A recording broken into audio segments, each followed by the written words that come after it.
My name is Devin Greer, and I'm an elementary education major. And my topic is on doping in sports. What is doping in sports, and why is it a big topic among the news today? I feel like some may not even know what it is and why it's been a hot topic in the news lately. The definition of doping in sports is defined as the use of certain chemical substance or methods that have been banned by the International Olympic Committee. It has hit the news lately with things going on in Russia. A few pros. According to procon.org, proponents of accepting performance enhancing drugs in sports argue that their harmful health effects have been overstated, that health risks are an athlete's decision to make, that using drugs is a part of the evolution of sports, much like improved training techniques. Efforts to keep athletes from using performance enhancing drugs are overzealous, unproductive, unadministered, and bound to fail.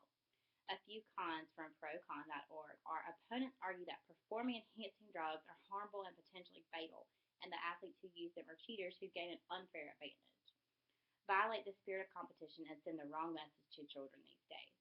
They say performance enhancing drugs users unfairly diminish the historic achievements of clean athletes, and an effort to stop performing enhancing drugs in sports should remain strong.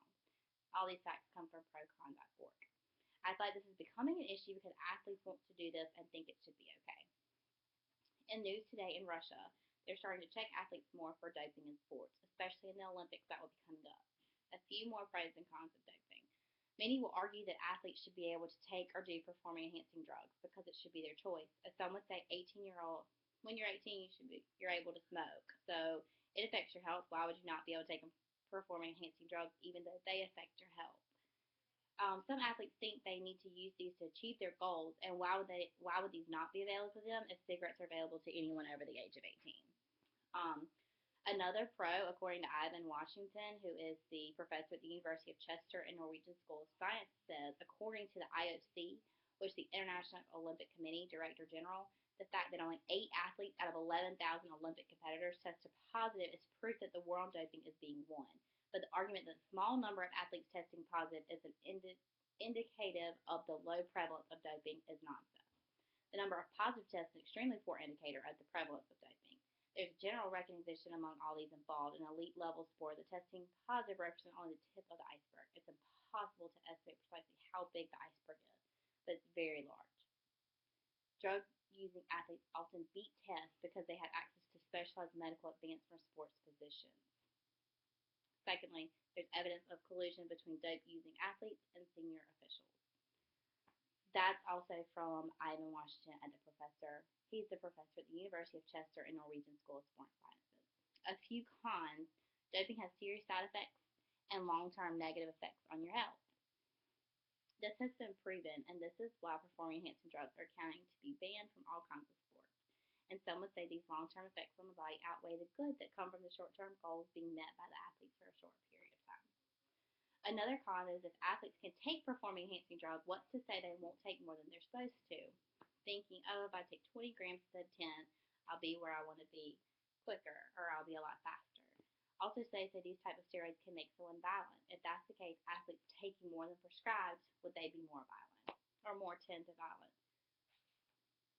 So why do athletes partake in these performing enhancing drugs?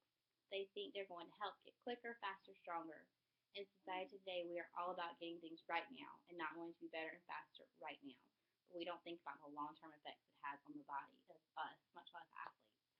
I think a perfect story of doping in sports is having a serious consequence is the issue of Lance Armstrong. He was stripped of all 7 of his Tour de France titles after he tested positive for performing enhancing drugs. After a lot of investigations and looking into his cases, he was charged for it, and very upset after losing his titles. Many will argue if this was fair. I think it's up to the person and what they believe is right and wrong. Do you think it was fair? I really do, because you're not supposed to do any type of these steroids. And he did, so he faces the consequences. Athletes these days are not having to face enough or harsh enough consequences, and they continue to repeat the crime. Also, another case to consider in this matter is Ben Johnson. He is a sprinter who won 2 Olympic bronze medals and an Olympic gold medal, and later in his medals were taken back, and he was disqualified for doping. Many, once again, like Lance Armstrong's case, believe this wasn't fair, but once again, I'll argue. Is it fair? Was it not fair? You do something you're not supposed to, you face the consequences. That's like very plain and simple. So, from this speech, you should take away what doping is, why athletes think they should or shouldn't do it, a few cases of doping, and the consequences doping has on an athlete. And it should leave you wondering about doping in sports. Do you think it should be legal? Should it be illegal? Are the consequences too harsh or not harsh enough? And we'll rush to start looking into doping in sports and athletes more. And we'll rush to look into this will help the U.S. start looking into it more and having more serious consequences on the athletes.